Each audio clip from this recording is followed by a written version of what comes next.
Welcome back to the Creative Journal podcast. This is entry 008, and today we have such a good episode that I am so excited to share with you guys. And her name is Jazzy Okami. Wait till you get a load of this girl. She is so creative, so talented, and I just had to get her on the show because her illustrations, she specializes in manga, anime, digital art, graphic design, some of the most insanely talented work I've ever seen, and I was so excited to get to know her a little bit.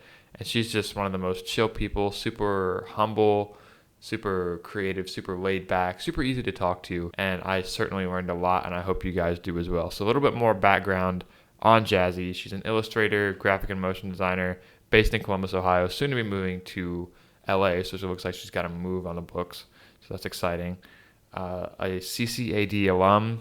Jazzy works with 500 Degrees Studio in Columbus, and they work with a lot of national brands like Tim Hortons, Popeyes, Burger King, and they do a lot of super cool creative stuff. By the way, make sure you guys take a moment and check out her portfolio. Some of her digital illustrations are just that insane. I first saw, my first project of hers that I saw was the No Trace gaming mural in Columbus, a super big project for this gaming company, and it looked super badass. So I had to reach out, and we got her on the show, and I'm super glad that she was. A little bit more background: when she's not creating and designing, she does a lot of animated films and shows, music, video games, and she's just a super creative and bubbly person.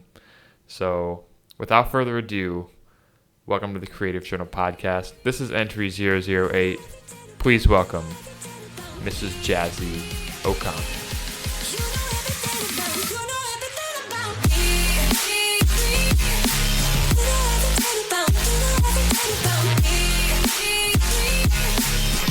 Welcome to the Creative Journal. I'm super excited to have you here. Can you give us just like a little bit of background on kind of your creative journey? I know you're kind of in the Columbus area, but I want to thank you so much for being on the show, and can just introduce yourself, give us a brief highlights of your career. Yeah, thank you for having me. I'm Jazzy Okami. I'm an illustrator, graphic designer, and motion designer, currently working at 500 Degrees Design Studio. It's an agency that does design work for brands like Popeyes, Tim Hortons, and Burger King. On the side, though, I do freelance. I do a lot of personal projects, and then I have a little collective group of my friends and my sister called Sunday Morning Art Club, where we do mostly murals. Mm-hmm. Yeah, I've seen some of your illustrations. Your illustrations are like, I'm sorry, I don't want to like spend this whole podcast like fan about you, but, like, Thank you. your style is like it's super unique to you, and like it's Thank you. not like manga anime. It's kind of more of a modern twist, and Mhm. it's really inspiring to look at. Like I kind of always struggled with kind of finding my own style for illustration. I've done a little bit of my background. I did more kind of brand identity, creative stuff, more of the kind of technical work. But so yeah, seeing your stuff is a big shift into a realm of creativity I haven't really pushed myself into. But it's super inspiring, and I'm gonna leave like a bunch of links to all of your work in the show notes and stuff because Thank it's you. a great place. So having such a unique style, how do you kind of work that into kind of the modern demands of like design, like to your agency? I know a lot of it, you guys do a lot of sweet stuff with, Popeyes and in the food and bev industry. Mhm. Tim Hortons, I've seen a lot of the stuff you guys do there too. How do you kind of incorporate your personal work, like that style, that unleashed creativity? How do you kind of like tie that back into a more corporate environment like that? That's a great question. I think it's all about balance, and that's how I go about literally everything in life.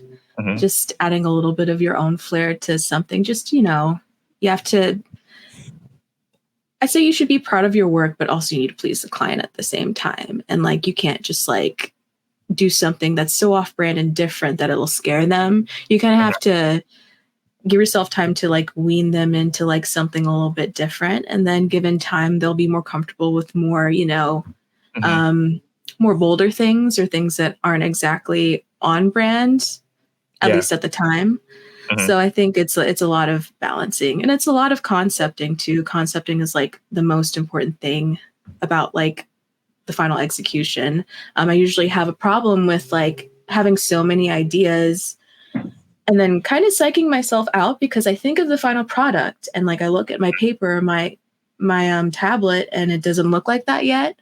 Mhm. But it's all about enjoying the process and just having that balance and working with whoever you're working with, your Mhm. team or the client, what have you. So Yeah, yeah. that was good. I kind of like overwhelm myself. I think when you kind Hmm. of start to like look at the finish line and you see kind of how far away you are from where you want to be, and Yeah. it's hard to kind of have the faith in your own creative skills to, like, yeah, I've done this before. I know how to get to from A to Z. But yeah, it can be scary. I think, especially when Yeah. you kind of. I know myself. I have a lot of that imposter syndrome. Um, Yeah. Same. like these people sometimes are trusting you to do something that you're supposed to be good at, and then it's hard when you're so far away to kind of see how all the pieces fit together in the future. but Yeah. um but thank you. So I want to talk a little bit more about your background. I know you started in, I believe it was Virginia, I think. I was born in Virginia. Yeah. I was born in Virginia and then I moved to Florida when I was 4 years old. Yeah, you went to Virginia because I was trying to picture on the map. I was like Virginia, Florida, and then like now you're back in Midwest, so you're in Columbus, right? Correct. Okay, cool. Yes. I'm from Springfield, Ohio, and I work in Nice. Marysville, Ohio, so pretty close. Um, I work at. Have you ever heard of Rudis apparel company? Yes. They're I took a look at your site and work and you do good stuff. Oh, thank you. Yeah. Thanks. But yeah, I just started working at Rudis in Marysville, and I Nice. just trying to have this cure this insatiable knowledge for just trying to learn all about the industry and talk to people I Yeah. admire and want to be more like. So, and you would fall into that category if you haven't figured that Thank out. you. I'm so So, flattered. Thank you so much. And yeah, absolutely. honestly, awesome for you because like never stop learning. Like this is really great to do Mhm. for Thank sure. you. Thank you so much. Yeah, it's been like I had a Jeremy Slagle on the show last week. Um, Oh, I love yeah, that dude. yeah. Oh my God, I was so nervous. Like you have no idea. I was like, Oh. he's like, yeah, I can fit you in like at 3 o'clock in the afternoon. So I skipped my lunch break and I was like, okay, I'm gonna get all this set up in the break room. Like, okay, please. I told everyone, like, please don't come in. Of course, everyone was walking in and out, getting food, doing all this stuff. I was like, okay, but yeah, I was so nervous to talk to him. Like, I kind of grew up. I have hearing aids. I kind of grew up like taking speech therapy in classes, and he Mhm. gave me advice to kind of say like, if it's uncomfortable, you should really like lean into that and try and pursue it long term. So I've been trying to really Yeah. try and embody that, not just in like design and kind of the projects I want to lean toward and take on. Like I'm rebuilding a portfolio. I'm trying to learn how to use Webflow and Figma and use that integration. And Nice. I'm sure you've done motion design and web design and stuff, but that shit is hard and it's hard. So, but that's Yeah. not a discomfort piece. So, Yeah. Well, I'm with you. Like I pretty sure a lot of us suffer from imposter syndrome more mhm. often than not. And like learning a new thing can seem very daunting, but just taking all of that like you have to trust the process. Like have fun and making mistakes because your first time doing something in Figma is not going to be great. Mhm. And that's like with anything, but you'll be learning. That's the most Yeah, important part. absolutely. Do you I know I kind of asked a question kind of like in this realm, but Hmm. what are your kind of like learning processes? Because as creatives, there's like so much. There's always new software. There's always something else to learn that you can kind of add to your Yeah. skill set and kind of increase your product offering, so forth. But do you have kind of a framework you use when you're trying to like learn something new, Oh or is it yeah. just like dive in? Oh, let's hear it. YouTube. YouTube is amazing. Yeah. Um, I mean, I've been lucky to have such a great motion design teacher at CCAD, which is Mhm, what the college I went to, Columbus College of Art and Design. I went mhm. there after I got my associates from Indian River State College in Fort Pierce, Florida. Okay. And she was great. But I did learn a lot of my motion design skills before that class just on YouTube Mhm. alone. Yeah. And I wish I could tell you I was the most patient person, but I'm not. So Yeah. I tried to like find like the quickest tutorials Hmm. first because I knew I Oh wasn't yeah. going to have the patience or the confidence to like go through like a 1 hour tutorial. And then I just did some baby steps. Yeah, absolutely. I think just I'm sure you can relate to this feeling. It's like opening up. I think the first time I opened up After Effects, I was like just seeing that interface, like all these buttons and all this layouts. I was like, oh my god, this is gonna test me already. But Mhm. I see what you mean. I've always led more towards like I've always leaned more towards these shorter tutorials, like the Mhm. 1 minute, 2 minute, like learn Premiere in 2 minute type things, as opposed to like the Skillshare classes are like, okay, we're going to take you through how to make your own original portfolio. And this chapter, we're going to do the heading. And the next chapter is like, Yeah. I mean, they're well designed courses like Daniel Scott, Bring Your Own Laptop courses like that, where he takes Mhm. you through the entire software. I mean, he's a great teacher, and that I can't imagine the patience it takes to make a course like that. But Right. it's probably um, modern social media has ruined my brain so much that my attention span is. But I think I feel like for me, at least that's how I learn. Because with those short tutorials, and you just get that like instant gratification, mhm. like yeah, I did something, and then you have room to like try it again on your own with your own memory and like make it your own in a way. Yeah, hmm Yeah. yeah, absolutely. It's yeah, that's a good way to approach it, I think. But so, kind of fill me in on the gaps kind of your background. You started in Virginia. What motivated the move? And what have you learned? From moving from Florida back to Columbus, and how did you end up settling here? Yeah. So to start off way back in the baby days, I was born in Clifton Forge, Virginia. My family moved to Florida when I was 4 years old, and Mhm. I stayed there for like most of my life up until my college days, where I took graphic design first for my associate's degree, and then I wanted to continue and finish up for my bachelor's doing digital media as my other major. But long story short, I moved to Orlando. I pretty much did online classes for Indian River State Mhm. instead of being in person. I worked at Disney World for a little bit, and then I decided to finish up my degree in Ohio. Mhm. Nice. Yeah. I mean, there's some people talk shit about Cleveland and the Midwest and stuff like that. But I mean, I've lived here my whole life, except for a brief stint in North Carolina. But I've lived in the Springfield, Ohio area, 937, kind of my whole life. Mhm. And I went to University of Findlay for college, which is up near Cleveland, and Nice. then kind of made my way like halfway back down south to Marysville. And Mhm. I just closed on an apartment in Marysville finally. Oh, nice. Congrats. Thank you. I'm sure you know about this, but just the finding a place to live anywhere near metropolitan Columbus is just insane. So we ended up being on Yeah. the 3 month wait list, and I was like, first people that get back to me, I'm like, that's where we're going. So, Yeah. but yeah, just trying to like reach out and like I said, learn from all these people in Columbus because there's so many good studios. Just Columbus has so much going for it in It design. The does. CSCA. Um, Obviously 500 degrees, probably one of the best in the country. So can you talk about 500 degrees, kind of how you got in touch with them and all the Yeah. cool stuff you do? Yeah. We're pretty quiet about our agency, I feel like, because we don't, I love CSCA, and as a student and an individual, I would attend the artist talks and stuff.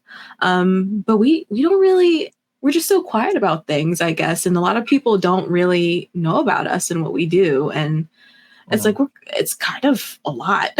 These brands Yeah, are pretty well, big, you know? yeah, that's kind of, you have that contrast. It's like a little bit under the radar, and like, I mean, to me, you guys aren't small just because I follow like literally everything you guys do. Um, Thank you. but to someone on the outside, like they probably haven't heard of you, and Yeah. then you see like all these big campaigns with all these brands that you see everywhere. Tim Hortons and Popeyes and everything like that. So Mhm. What's that? What's it like working in a studio like that? At first it was daunting. This is my first like adult big girl job. Yeah. Like I started out working at the student agency at CCAD first, and then after graduating, this was the thing. They were wanting a motion designer, and I got an interview, and everybody was so nice. Everybody's so talented. Starting off at first, they kind of wanted me to just experience the different offices that we have because we're not just here, we're in Miami, Florida, and we're in Canada.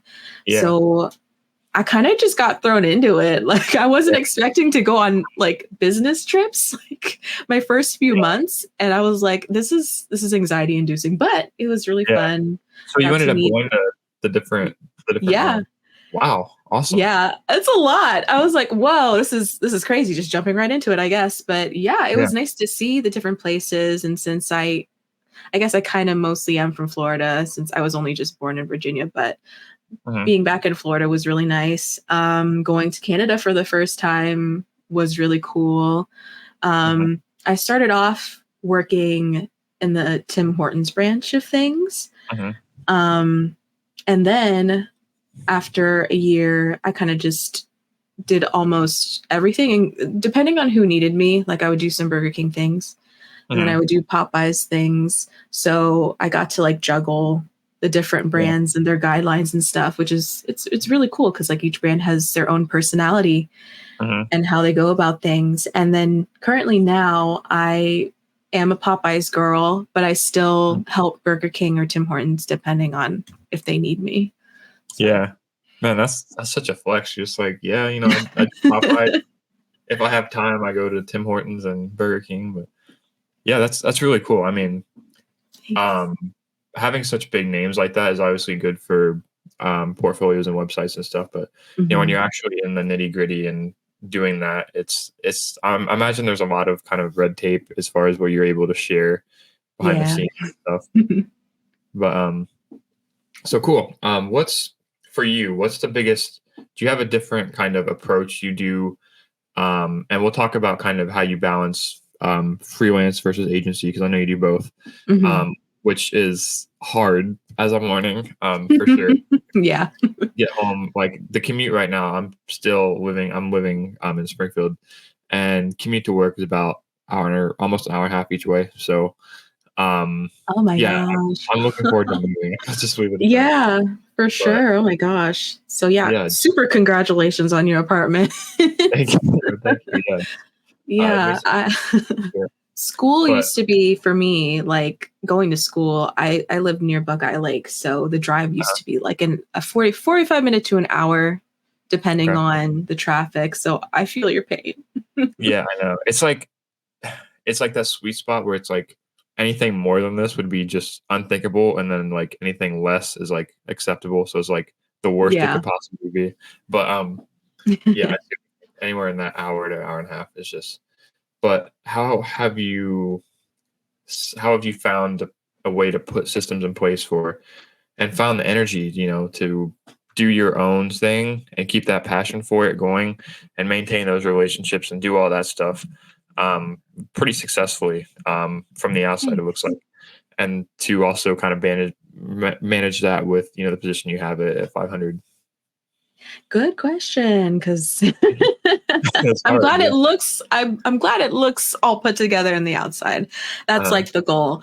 To be honest with you, my bedtime is like 2 a.m. every day. hmm, I try to take naps here and there, yeah. but it's.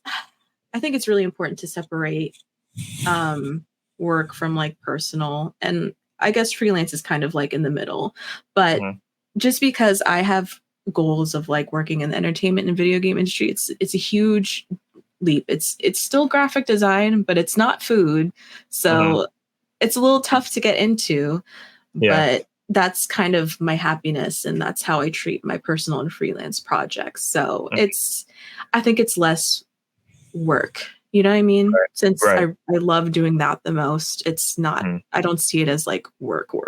right. Exactly. That's how you would fill your day if you didn't have the job during the day. Right. Yeah, So, um, 100%. Shit, I forgot what I was gonna say. No, have you seen like that meme where it's like where they talk about people that are trying to balance like their work-life balance, when the design space will be like bad computer during the day, good computer at night. Like, Yep. but yeah, I feel that for sure. Like, and what I've tried to do is kind of implement. It's hard, but sometimes like we do a lot of design proofs, like communications with coaches and stuff, or what they want their team apparel to look like. And there's a fair amount of creative freedom, more so than I thought there would be for a step one job out of school. Mhm. But so they're pretty good about letting us kind of push the creative boundaries a little bit. And the cool part is like after the season's over, like I have to get clarification on it, but they'll let us add projects to our portfolio, like all the designs we did and stuff like that. That's Um, awesome.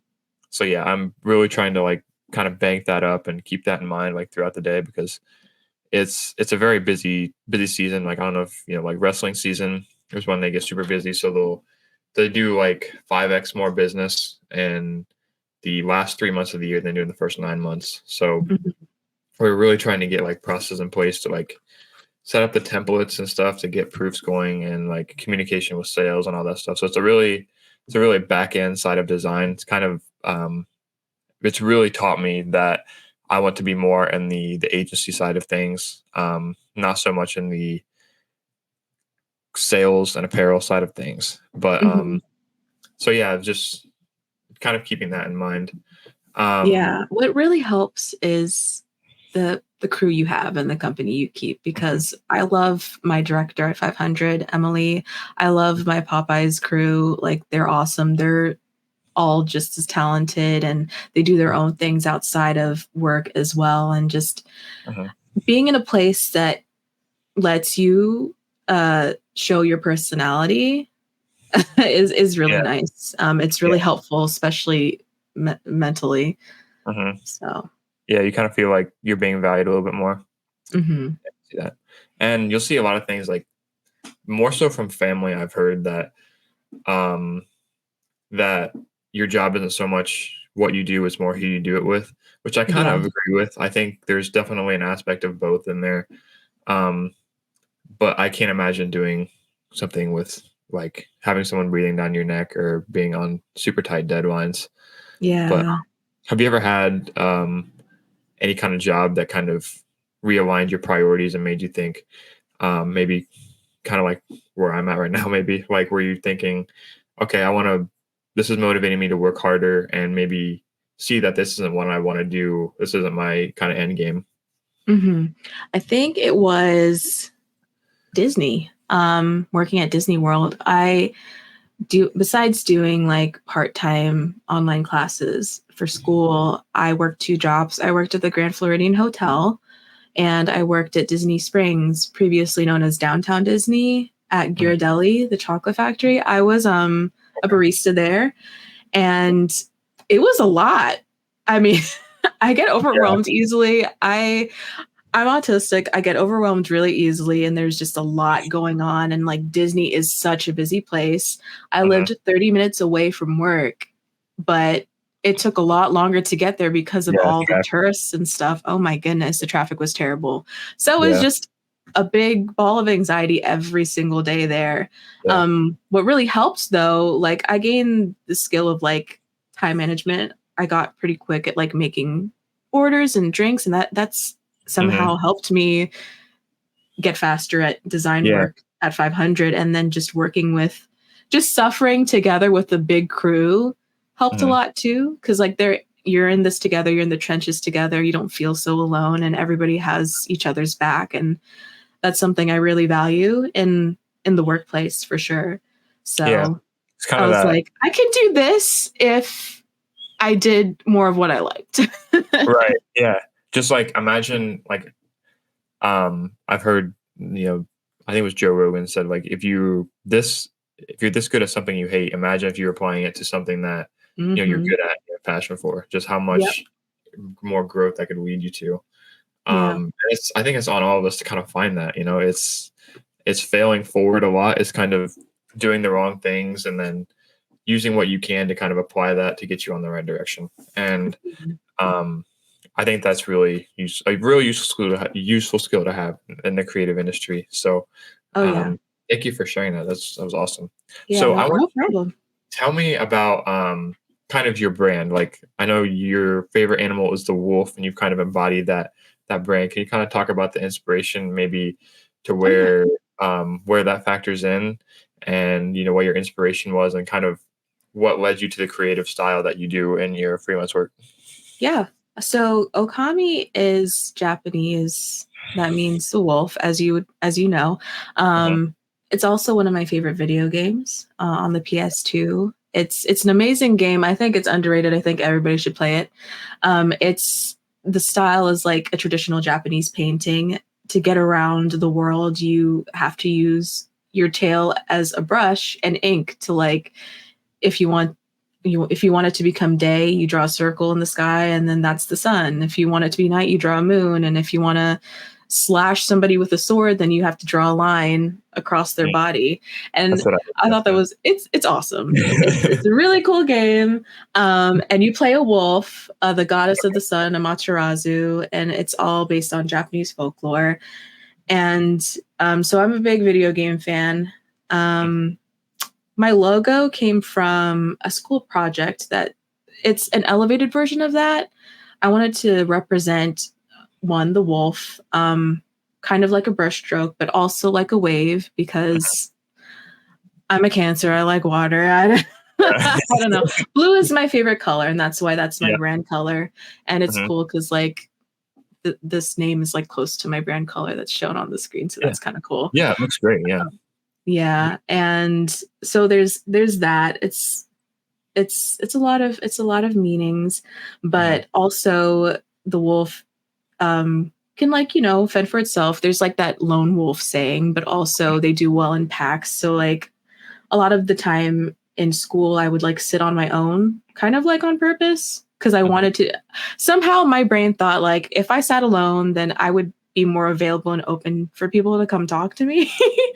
Yeah. And then when it came time to do like group projects and stuff, it was a really great experience for me just to learn about other people and kind of just become friends with my fellow classmates. So Yeah. No, that's awesome. I can super relate to that last part. Like, I was definitely I don't define myself as an introvert because I get energy from talking to other people. Like having these conversations is far and away the best parts of my day, a lot of days.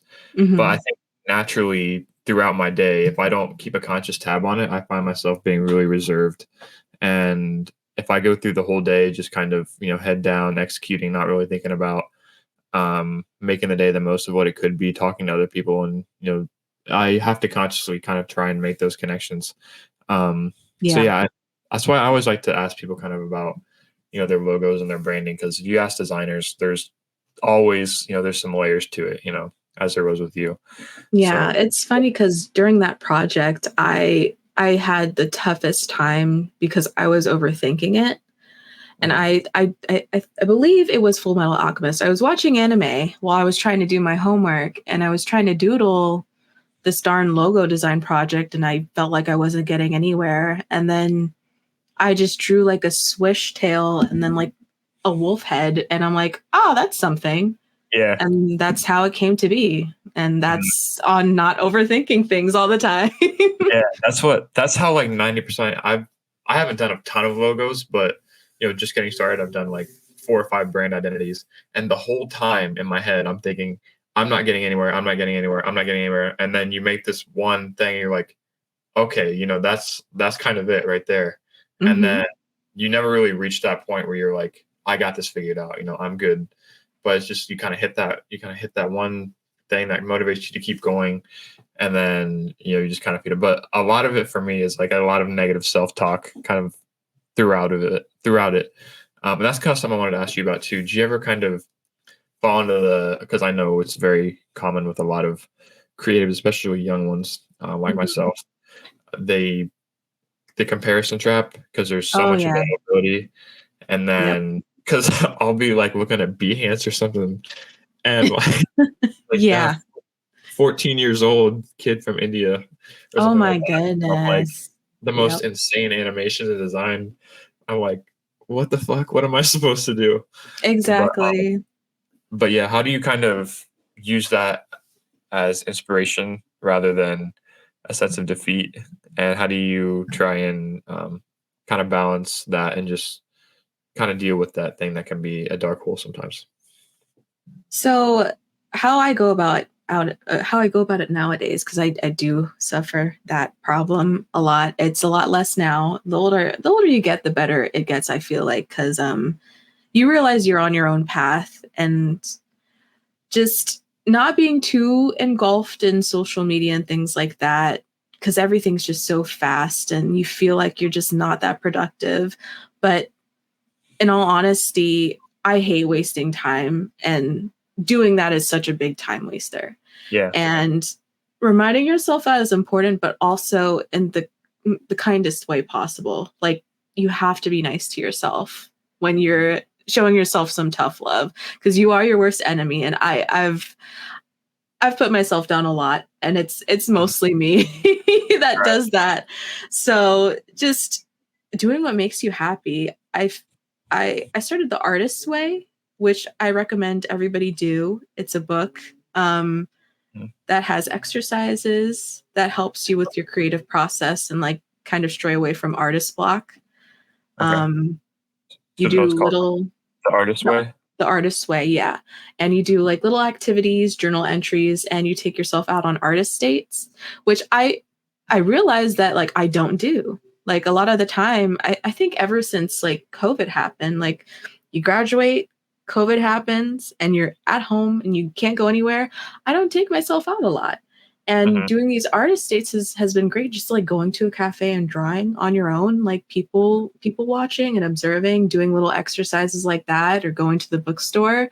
Just self-love is so important, because like you Yeah. said, a lot of creatives put themselves down a lot, and they suffer from imposter syndrome, or self-deprecation. And it's tough, because we have a lot to share with the world, and we stop ourselves from doing it, you know? Hmm. So, Yeah. That's. I think that's very relatable for sure. That was really mhm. powerful. Thank you. Yeah. Um, what's kind of some of the biggest differences you see in working for a big agency? I mean, not like huge, but a bigger agency like 500 as compared Mhm. to freelances. I imagine it's a lot more fast paced. I know we kind of touched on it Oh, yeah. already, but do you think that do you think that fast paced nature kind of inspires your creativity? Does it energize you, or is it like a draining thing you kind of have to separate yourself from to get work done? You have really good questions. Thanks. I think it depends on what's going on in the project, I feel like. Because Hmm. one huge factor working at an agency, there are a lot of middlemen. There are a lot of people that you're working with. Freelance, you work with a client more often than not, like straight away. You don't have to go through anybody.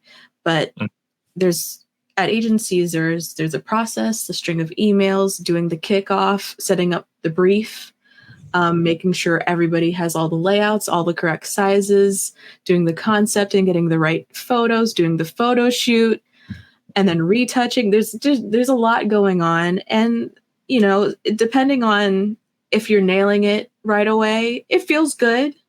Hmm. But when you're not, and you're trying to get stuff out the door, it is a little draining. Yeah, I can imagine. I kind of experienced the same thing. Like we're nowhere near the same size as you guys, but I kind of find myself like, yeah, all this feedback, all this interaction, all this inspiration, all the murals on the wall, the photo booth, the fancy cameras, the gimbals, the um, all this stuff going on. It's great, and it can be overwhelming if you let it. But then I kind of have to find myself. I have to kind of like you kind of said, making time for yourself. Like Mhm. I feel like the real work gets done, when the headphones are on, metaphorically or you know actually, and you're Yeah. just kind of you're kind of working through the problems by yourself. And I think creativity is kind of a balance between those two. You Hmm. take in the inputs where you have all this great stuff, the agency, the life, the glamour, and everything. You kind of take it all in and download it, and then you can go off by yourself and then kind of manifest that into whatever project you're doing. Hmm. But What are some projects you're working on now that, whether it's freelance or whether it's, your agency, that have you like really excited? That I know some projects are hard to get excited for. So what are some projects that either you're A, excited for, or B, you're making yourself get excited for?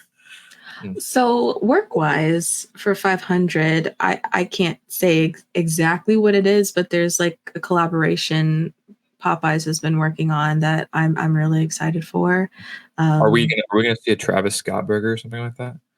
No, but I got it's something fancy. okay. Be on the lookout. um, the Speaking of Travis Scott, something related.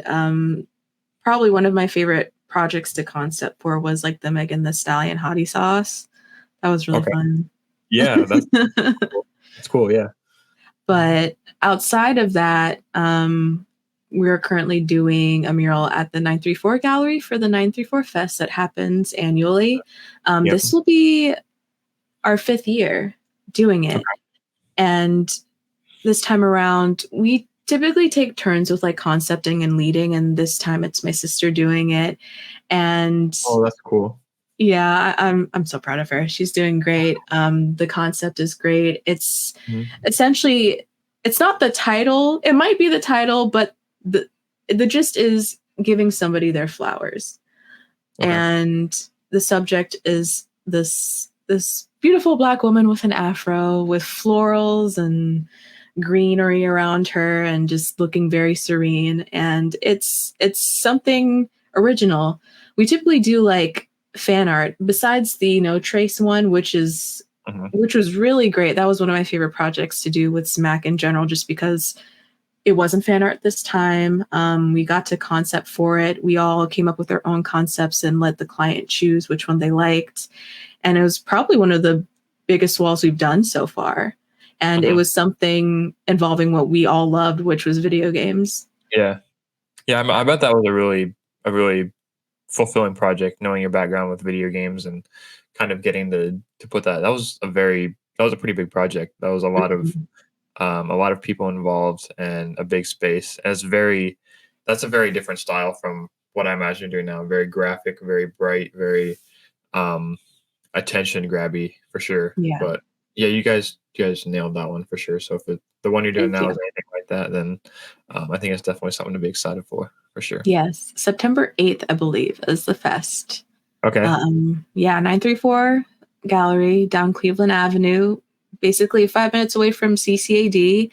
Happens every year. So if you can't make it this year, definitely try going next year. It's a small gallery. It's really fun.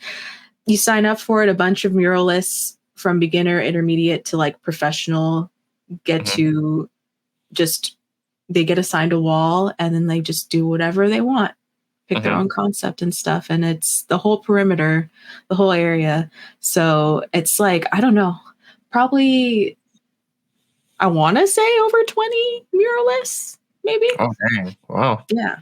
That's exciting. Yeah, it's going on the calendar, September 8th. Yes. Cool. Awesome.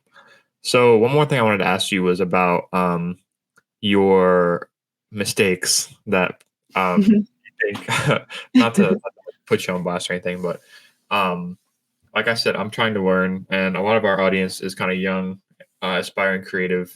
Some of them entrepreneurs, some of them looking to, make a career out of doing a thing they love, Sure. which is what we're all trying to do, I think. I hope. And what are some mistakes that you've made? I like to call them like kind of your favorite mistakes that, not just informed like your career direction, but more so like just made was that gave you valuable feedback, basically like I don't want to go this way and I do want to go this way, and this was helpful for me. Ooh, It doesn't have to be like just one single instance, but I think one big one that kind of correlates with everything we've been talking about with overthinking and imposter syndrome is not asking for help. I think that's like my big mistake, because not asking for help or like asking way too late just because you feel like you can do everything yourself. yeah. A lot of the time at work, whenever I'm done, because I'm fairly speedy, I ask the group, does anybody need help with anything? But I don't typically do that myself. Mm-hmm. Yeah. Which I Yeah. should. You should be comfortable asking for help and asking all the questions, because otherwise you're going to be stuck. And Yeah. I feel like certain things, certain projects, certain events in my life took longer to come around because I was too shy or afraid to ask, you know? Mm. Yeah. You strike me as someone that's like really technically skilled. So that can kind of have its positives and negatives. I feel like A, you Hmm. get done super fast, but B, you have the drawback where you kind of embody the personality of like, this is what I'm good at. It's hard to Yeah. admit sometimes when you get overwhelmed, because as awesome as you are, I mean, you're not Superman, right? So you can't do everything. Yeah. And it's asking for help is hard, because especially when it's what you do for a living, and you're passionate about it, and you go into work every day wanting to be the best you can be. But Hmm. I think seeing it as not a sign of weakness, but as a sign of wanting to get the job done to the best it can be done. Hmm. And that usually involves bringing in more people. So Hmm. um, thank you for sharing that, though. Yeah, That's no problem. Like I said, the older I've gotten, the better person I've become all around. Like, I ask more questions. If you don't get something, you gotta ask, and you can't assume that you can figure out on your own, because it's right. just so much easier to ask somebody who already knows the answer. Yeah. And let's say you can multitask and you can get everything done, to what cost? Like Hmm. sleeping for like 2 hours and then having to wake up the next morning. Yeah, Mm. it's not worth Right. it. It's not good for your mental health. So Hmm. Yeah, that's true. And especially like with me, that's coming out of this commute. It's been uh, 10 weeks I've been working this job now. Most of that has come out of sleep. I'm trying to do everything, and like I said, keep that passion for doing your own thing, because I think having that passion for doing your own thing is why you got into it in the first place. And yeah. if you can't kind of have that as a frame of reference, I don't know if you feel the same way, but if you kind of don't have that thing to look forward to at the end of the day, that's like um that's that design, that's your own personal thing, then um it's hard to kind of motivate yourself in a lot of other areas. But Oh yeah, I agree wholeheartedly. And you have to expand your I forgot what the term is, but your inner library, your internal yeah. library. You have to consume the things that you enjoy. And it doesn't always have to be a personal project, working on a personal project every day. It could just be whatever you like, whether you like watching anime, playing video games, listening to music, sports. You have to have that moment's reprieve from the hecticness of your job. Hmm. So, Yeah. yeah, very important. Yeah, I think that's really powerful. Thank you. Yeah. um One more thing I wanted to ask you about, and I try to ask like all successful people that I want to be like this. What does a normal day look like for you? I know every day is different, but kind of from start to finish. So like, not yesterday. I usually say not yesterday, but the day before. What did that look like? Kind of from. Yeah, routine is very important to me. Like getting up on time, getting ready for the day, having my tea, having my breakfast. Um, I work hybrid, so some days I'll stay home and some days I'll go to the office. When it's a home day, same thing, doing that routine, getting my breakfast, because you got to eat. That's really important. I feel like college Mhm. has like taught us really bad habits. I had to wean myself off of coffee when I got this job. It was torture. It was terrible. I'm like, oh my Yeah, gosh, why is this so hard? yeah. Um, Do you have any strategies for that? I tried. Um, I did a tapering experiment. So mhm. I've so I kind of dive into these things like more than I should. But I had the same problem, like caffeine, and what I found and what the research says, I don't know if this is total BS or not, but you can kind of, if you keep track of how much you have, and you kind of find your Mhm. threshold to where you can sleep okay. And it's a lot of trial and error, but like I Mhm. found that if you can kind of measure it, and it's hard. Caffeine is hard as hell to measure nowadays, especially I Yeah. learned a cold brew with nitro cold brew at Starbucks is 600 milligrams. Like Mhm. Uh-huh. that's how they get you going back, because then you go a day without it and you're just like, oh my God, I'm gonna kill myself. Yeah. And Um, in college, it was a lot of it for me, and I'm sure most people, ramen noodles, a bagel, and just mhm, a bunch of coffee all the time, pulling all-nighters, having coffee. And I think to start off, I feel like I have really good self-discipline, so that helps a mhm, lot. But starting to drink coffee only in the mornings, not mhm, all day, every day, and yeah, cutting it off before lunchtime. That's how I started, and then I went cold turkey, and I found that was really terrible. Then I yeah, switched to tea, which is good for you, healthy, good for your yeah. metabolism, and so I'll go back and forth every now and Okay. then now. What I have kind a of healthier relationship with it right yeah, now. good. What kind of tea do you like? I know I want to try. Um, there's so that's I'm excited to get into this because there's so many different kinds. There's your Mhm, um, dark tea. There's yerba mate, which I really want to try. mhm. There's chai. I really like chai. What's kind of your go-to? I love all those things. I love tea in general, but my go-to every single day is green tea for the day, and at Okay. night to help me sleep, because this will help you sleep, green tea with peppermint. Okay. Yeah. So it's kind And of then matcha. Matcha's really good too. matcha. Yeah, matcha's the goat. Yeah, for sure. Yeah. Matcha's hell expensive though. I Really know. I don't know. It is. But It's it's like so good. I it's funny because like you either like it or you don't. And right. it's the people who don't like it. I'm like, I love the taste of grass. This is my grass drink. It tastes Yeah. so good because it Uh, does taste like grass, kind of. yeah. But I don't Smell. know. Smell. Yeah. Um.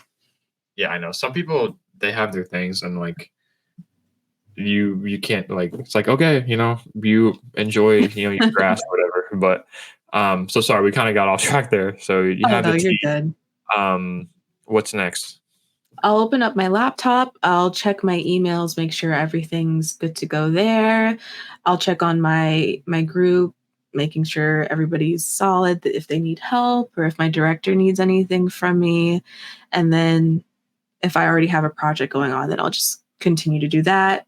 Mhm, Uh, do any scheduled meetings or kickoffs. I'll take a little bit of a break. We get an hour lunch break, so mhm. I'll utilize that because I don't take a full hour to eat anything. So with whatever time I have left, I'll either like watch something on YouTube, watch anime, read whatever I'm reading at the time, or play a little bit of a video game. Like Mario Kart's pretty quick and easy, so I'll get that out. I'll get those frustrations out on Mario Kart.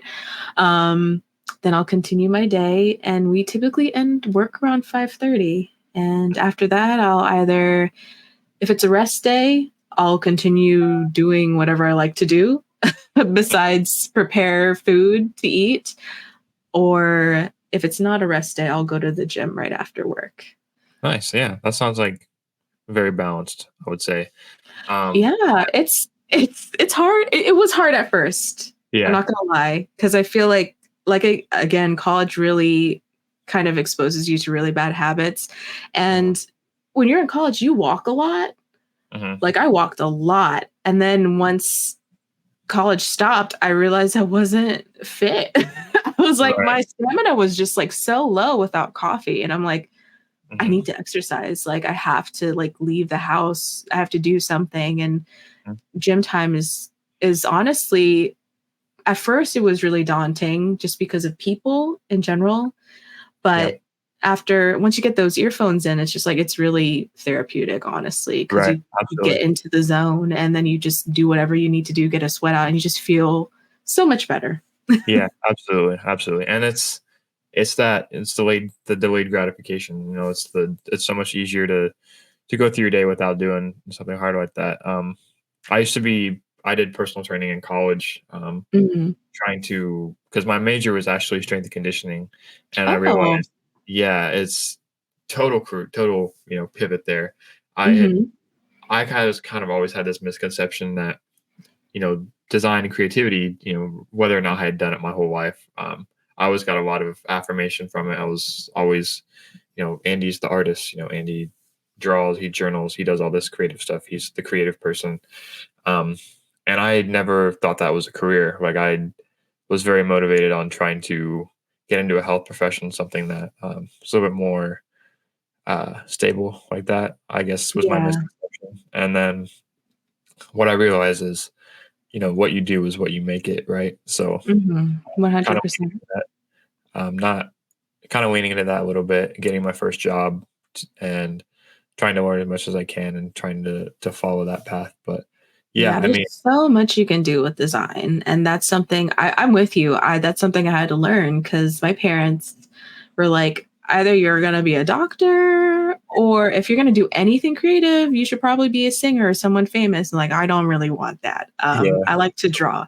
I was a uh, doodler in school and stuff. So I once I found out that you can indeed have a stable career just designing and illustrating, like doing all these awesome things that without it, like where would we be without art, you know? mhm, It's cool to just be a part of that community and contribute, in mhm, your own way. It's just such art and design itself is just so vast. There's so many things that you could be needed for, yeah. So I'm glad you found your path, honestly. Mhm. Thank you. That means a lot. Thanks. I've and kind of on that thread, you say there's so many kind of different places where designers are needed. Hmm. Would you recommend?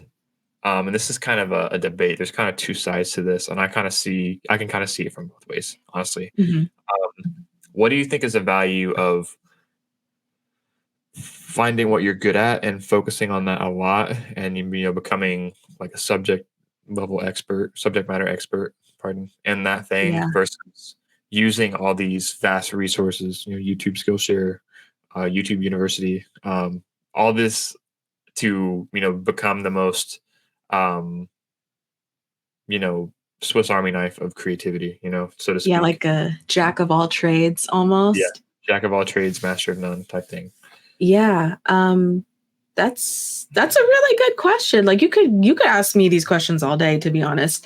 I Mhm. had this conversation with my friends on Discord because we like to get on Discord whenever we play video games. So we had this conversation, and I've come to the conclusion that like you you should keep learning. All it just depends on your intention and what your purpose is. Mhm. Don't try to like consume all of this stuff and just get overwhelmed just for the purpose of, I don't know, impressing people or for clout. Do it with a purpose. Like if you have a project and you want to reach out to somebody, let's say you want photos for your personal project and you don't feel like you're a good photographer and you have a friend that does, you can learn from them, or Mhm. wherever you would like to consume this information. um it's I guess it's where your brain's at. Yeah. You have to That's do it a good answer, yeah. for yourself. Do it for yourself, do it for fun, Mhm. and do it to share your own knowledge. Cuz Mhm. I I'm a firm believer of like giving people a piece of the pie, you know what I mean? Yeah. So not keeping it all to yourself, but to also share your knowledge with other people. Absolutely. And I think that's a really good answer. I think that some people enjoy I don't want to say enjoy, but they are more comfortable with the discomfort of trying something new for Mhm. the first time, and it's stimulating. Yeah. But it's kind of sticking with it is the harder part.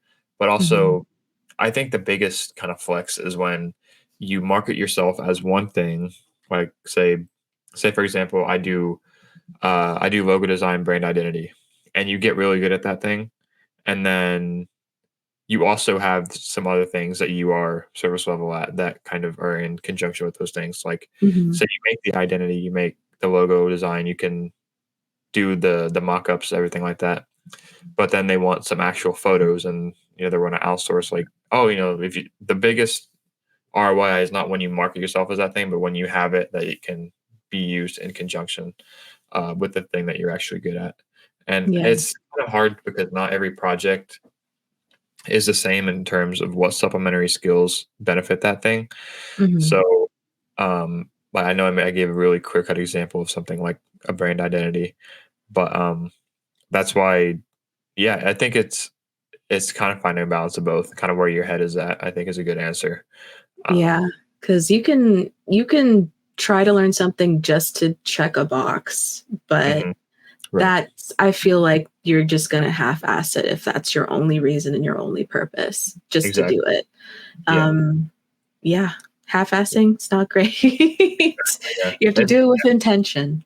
Right, you have to check yourself on that. I know I do a lot. Like I literally I did the I wanted to become an Adobe certified pro, Mhm. which is literally 3 words put together, and that's about it. Yeah.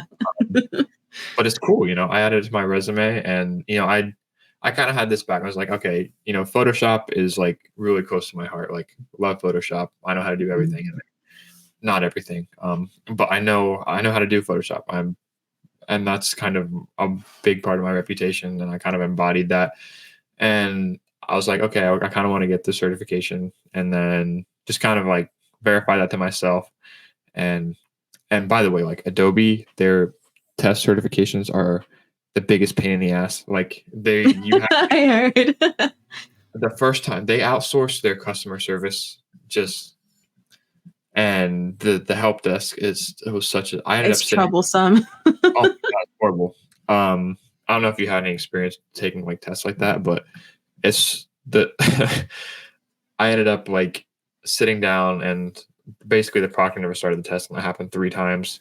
And I ended up getting it for free though. So I really had Good. to I really had to play, wounded child on the phone to try and get that. But anyway, I'm just glad that's behind me. But yeah, that's anything else you would want to share with kind of young creatives, designers. I know we've been going for a little bit, and you've gave me a lot to think about. I can't wait to kind of get back to editing and taking notes and stuff. Yeah. Is there anything you would want to say to kind of maybe a younger version, not of yourself, because that's kind of stereotypical, but to maybe a young creative, maybe someone that wants to feel secure in what they do, someone that's looking for kind of some direction.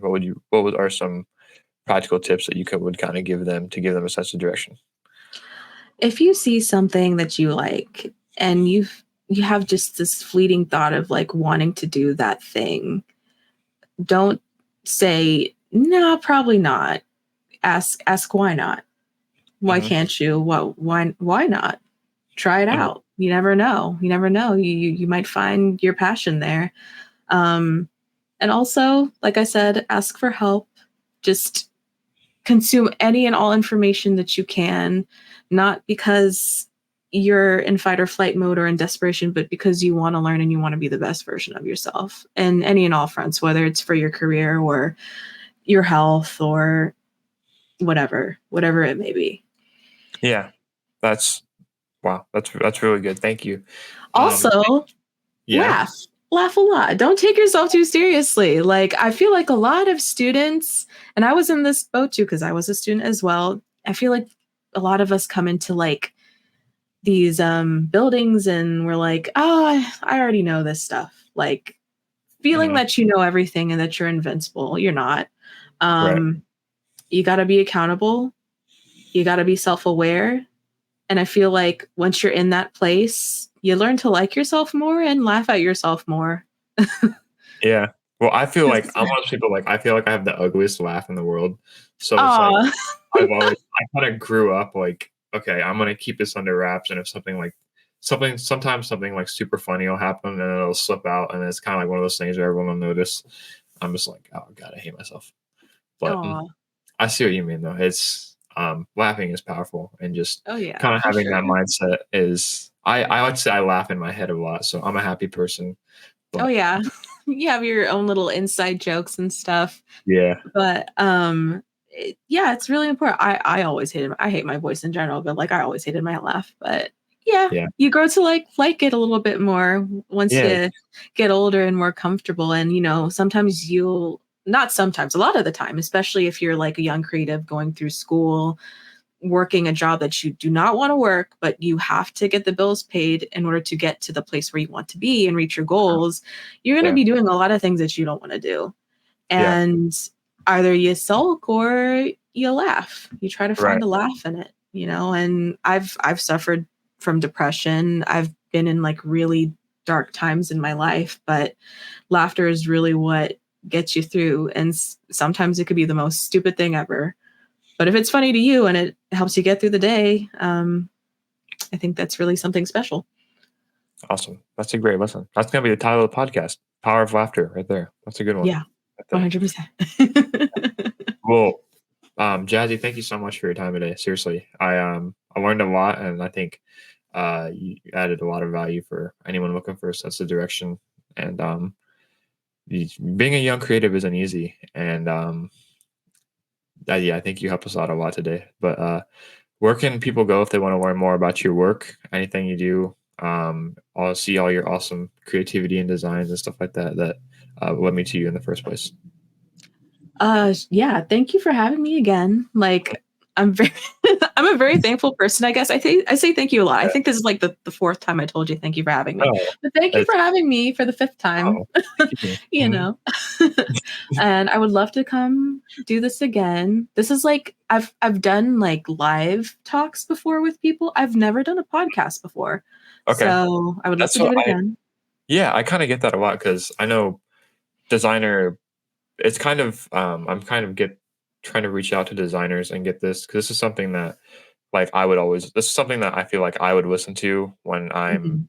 either in a rut or just when I'm designing throughout the day. Just having people, inspiring and creative people, just talk about their projects, their stories and everything like that. That's really the inspiration for the show. And I think for people that are, like we talk about, kind of looking for that sense of direction, would be Mhm. really helpful. So, but tell us where we can find you and where people can learn more about you.